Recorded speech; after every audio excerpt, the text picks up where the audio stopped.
can I help my team to be more creative? You work within a team or in a company where you really struggle to come up with new ideas? Or do you believe that you are not someone who can generate a large amount of ideas? Especially in the startup world, it's really important that we build a product that our customers love, grow the company, get the investors coming or running and knocking at our doors. But how do we do that? How do we create an environment?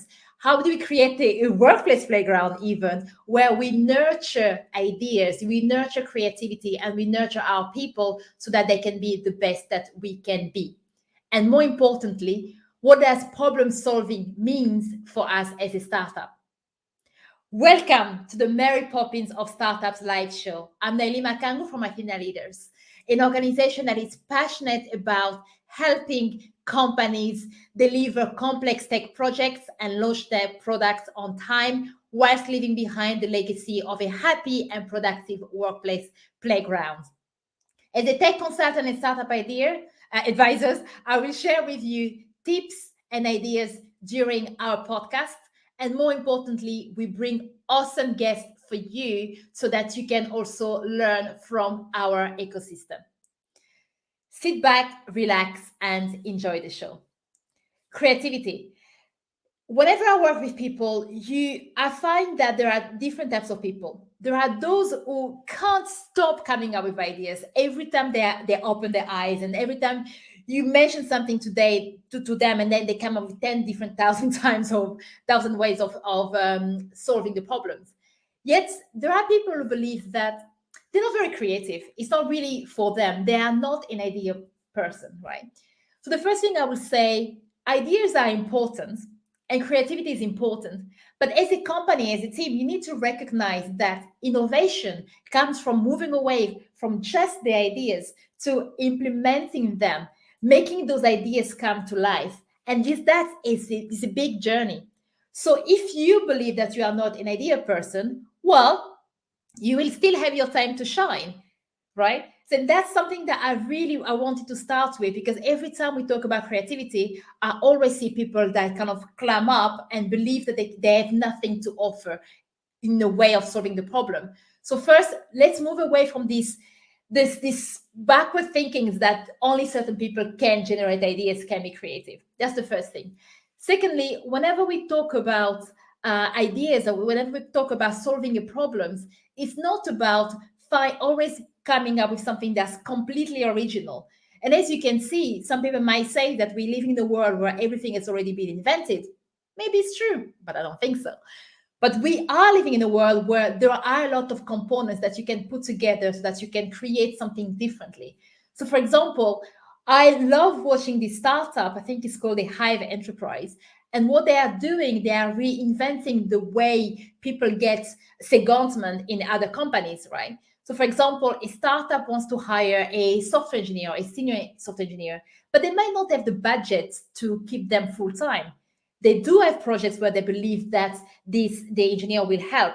So what that company is doing is going to other big companies. They are kind of the broker in between. They find the big companies where they have a lot of ups and downs in terms of the amount of work that they provide to their team and their people. And if they know, for example, things slows down in December, is there a way of creating some kind of partnership with a startup where the senior engineers work on other projects for that startups? So in a way, it's a win-win solution. On the startup side, they get the resources that they wanted at a cost that they can afford, whilst from the big companies, they actually provide more work, more interest to the employees, more engagement from them, because they kind of use their skill set in another way, right? So when you look into that, you're gonna ask yourself, right, is that innovation? Are we talking a little bit about the Dyson or Apple? It might not look as sexy as when the Apple came out, or when Dyson products, but I love that because I think it's a kind of a very innovative ideas. It's very new, it's very creative. They've only taken, they took the concept that already existed and pulled them together in the way that that is really relevant for the industry and is very attractive. And again, it's very new, it's a startup. Watch that space. So this is really what I like to challenge people with whenever we talk about creativity. It's not just about comparing yourself and wanting to be completely original. If you do that, have that in you, it's great. Aim for that. But don't discount the fact that it's important to look at coming up with different ways of doing things based on the tools that you already have. The second aspect when I talk about creativity in startups is how do we make sure that we can continue to grow as a company, especially when dealing with small resources. Again, when we talk about creativity, sometimes we do have this vision of maybe being an artist, being out there in terms of personal branding for companies, in terms of the marketing. But there is a place for creativity, even in the things that people might call a bit boring when it comes to processes and ways to run your company. Yes, it's very important to kind of think about how can I make the resources that I have today, whether it's money or whether it's time, whatever it is, how can I make it last longer? We might not be able to use certain tools or have access to certain technology for us to work with. What can we do? And again, in the way that you define your processes, you can actually create a space for people working in those aspects of things to also be creative. The third aspect I would like to talk about when it comes to creativity in this episode, it's why do we not see a lot of creativity at work? Well, first of all, if you feel like your people are struggling to be creative, they are struggling to come up with new ideas, then look a little bit about the structure of the company. How is your culture set up? Do people trust each other? I talk a lot about the workplace playground. And when I talk about the workplace playground, it's not just about going out and having fun, free food and all of that. It's about how do you set up your environment based on first trust as the background or the foundation of your company. And then we have things like leadership, we have the vision, we have the team working, we have the communication. We then end up with the play as you know it. If you believe that there is not a lot of creativity or the problem solving, or people are not, you feel like people don't want to help in a way, then look at that structure to see where do you need to fix that structure.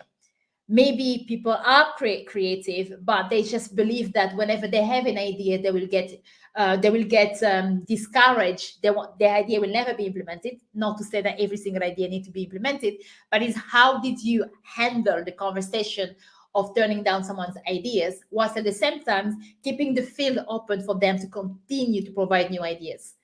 What happens when someone gave an ideas and you start working on that and things went wrong? Did you turn into the blame game or not? What about egos, where people really come up with an idea and they really embrace this idea, push it forward, work with other teams, but for them, the recognition sits on their own laps without even looking at the fact that so many other people were there to support them because we are there as a team. So if you believe that there is an issue when it comes to creativity or problem solving in your company, do look at different areas, look at the leadership, look at the communication. Are you giving people the tools to really enjoy their work? The moment people really come to work and sit down and very connected with what they do, they naturally become more creative. They see opportunities because their mind are not focused on just the problems. And I will stress that working in startups or small businesses, of course, is challenging. Of course, there are many issues. Of course, there are many constraints. It is still possible to create this workers' playground. It is still possible to create a space where people feel empowered and can see opportunities. Now, last question I will tackle: how can I help my people to problem solve or to be more creative? The first thing I would say, talk a little bit more about your personality types, right?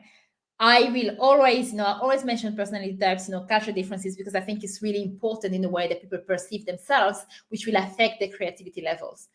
As I said before, there are people who, I'm one of them, you give me a couple of words and I can come up with a lot of ideas.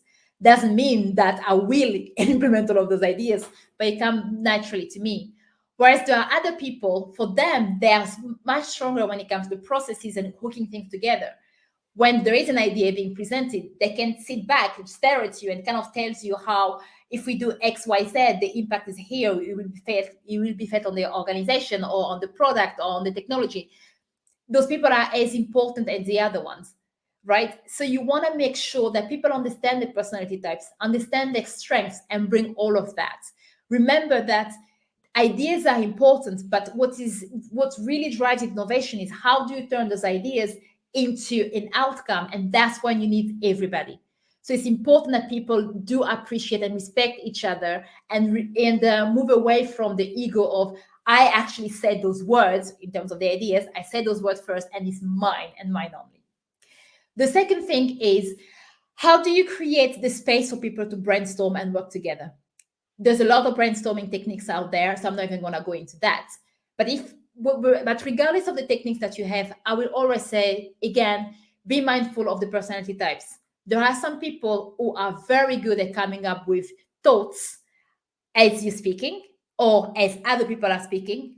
There are other people that prefer to first sit back, think it through their head, and then verbalize their thoughts. So if you bring someone into a meeting or in a discussion and there's a lot of noise, some people will shine. Again, like I said, don't put too much emphasis on the person, but some people might come up with a lot of thoughts and ideas, and other people will suffer.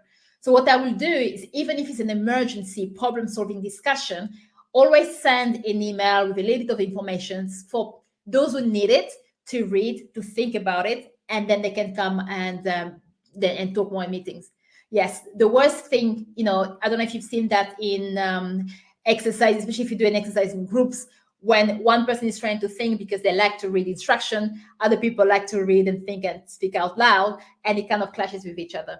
So give people the same playing field so that they can become more productive and even more creative as well. The other one I would say is, how do you deal with too many ideas? Because that could be a problem. Sometimes you want to move forward, or maybe someone is coming up with an idea and you're going too deep into this. Or maybe someone came up with an idea and it's not very feasible. How do you handle that? I always suggest that, especially in meetings, you have an area called a car park. You can call it whatever you want, but I kind of like to do it as a car park. I'm actually working with someone, is a CTO, a fractional CTO, and also really great when it comes to innovation in tech businesses. And we are creating something amazing together. We're even going to start doing startup one-to-one mentoring for technology and to look after the technology, the product and technology teams. So if you know any startups that are interested in that, tell them to join. But even when working together, we also have a car park ideas. Because sometimes, we are first going to launch this mentoring thing, but we have so many things along the way to where we want to be. We can't do everything at the same time, but we know that there is a point where those ideas will become important. So if you think that people are coming up with great ideas that maybe it's not for the scope of the discussion, or it's not feasible at the moment, put them in a car park, or if you want to use agile methodology, if you have a backlog, check it in there. What you might not need today is something that you could need tomorrow. So there's no point, not having that around. There are times where ideas might not be what, someone proposes an idea and it's not what you want, then have the conversation there and there. Remember, it's not a popularity contest. And at the end of the day, if you have built strong trust with people, you can tell them why an idea will not be implemented, but it doesn't mean that you shut that person down, so that they know that they can come up with more ideas in the future. The other thing I also do, especially if I want people to think outside of the box or just bonkers ideas, I go first. As we brainstorm, I just chuck something out there that still has merit, still goes in the direction where we want to go, but maybe it could be a bit bonkers. Then I make sure that we have 10 or 15 minutes where we really focus on just checking ideas there without judgment. When people don't feel judged, they can really come up with amazing ideas, amazing thoughts, because it's not about personal judgment and the fear of failure. And of course, once you have that exercise after 10, 15, however long it is, the next one is doing a bit of a triage and a discussion of ideas. Encourage people to be very critical of their own ideas. Even I gave an idea and I think it's good, I could also encourage the team, and looking at what could go wrong, what is not going to work, and what is going to work as well. This way, if you do have the people within your team that are very, very strong in terms of coming up with potential issues and ideas as soon as they see that on the board, that's the moment where they will shine stronger than the people who are very optimistic all the time and come up with ideas. So this is another trick that I use so that I can really use all of the different personality types and the different ways of thinking of my diverse teams, so that we can really come up, be creative, come with ideas, and move into the innovation spectrum when you talk about problem solving and going to the end. And the final thing I touch upon is how do you create this culture and these environments, a breeding ground of ideas, and to help people to continue problem solving despite the challenges in the company, the constraints, or the pressure, right? The stress that companies, especially startups, are under. I would say, culture is number one. Culture, trust, creates or design a workplace playground. And if you have heard me talk about that a lot, and you want me to really go deep into the workplace playground and the framework that I use, especially when I go to a company, small companies, and I really want to help them to reframe how they're working so that they can deliver the projects on time and launch their products, I use that framework, right? And this is also important if you want people to be better at problem solving, or to be more courageous when it comes to problem solving. So the first one, trust. Do people trust that there's not going to be negative repercussions? And the other one is to experiment. If people know that, we have a lot of ideas, whether it's about changing processes, whether it's about building a new product, always think about incremental changes, right? A small experiment, we're going to do this first, we're going to see how it lands, what happens, and tweak and change. When you go in this innovation or creative world with this idea of experiment, people know that they have a space where they can play and they can see ideas breed and grow. In fact, large companies sometimes have those days on a week or a hackathon or something like that, where they invite employees at whichever level in the company to take 1 or 2 days off to work and experiment and on completely bonkers ideas and see what can come out. If there is something that is feasible, that will be integrated as part of the product. So that's another way of helping people to be to think a little bit creatively. Of course, you don't need to do that as a startup. You cannot give people those 2 days off. But as you are working, as you make it part of the DNA of your company, this idea of experimenting, this idea of it's okay if it doesn't work, but we're going to experiment and do it in small chunks so that we can tweak and improve. That's going to work magic. It's a bit like doing retrospectives. There's no point, encouraging people to have a lot of ideas, and then, if you don't have a retrospective, you don't tweak, then you're eventually going to fall back into the blame culture. So that's a really nice way where if you have a lot on your plate that you want to trial out, then that's one way of doing it. So I hope that this talk has really helped you to start thinking a little bit more about creativity and problem solving. How can you encourage your teams to be more creative, to solve problems together, and to move away from I'm not a creative person. I will emphasize again, think about the culture and the personality types and what you can do. I run these personality types. So if you want any more information about that, check my podcast. I've done a lot of videos on personality types. So that will really help the team. Think a little bit about how you are structuring the company and creating that culture, that workplace playground where people can innovate, people can be more creative. And then think a little bit about how you are structuring the creative sessions, the brainstorming and the meeting and the discussions. If you do follow all of that and you have any question, you know where to find me. Hashtag Athena Leaders on any platform or online. Tag me, DM me, and I'm always happy to answer you directly or answer you live. In the meantime, let's design a happy and productive workplace playground together.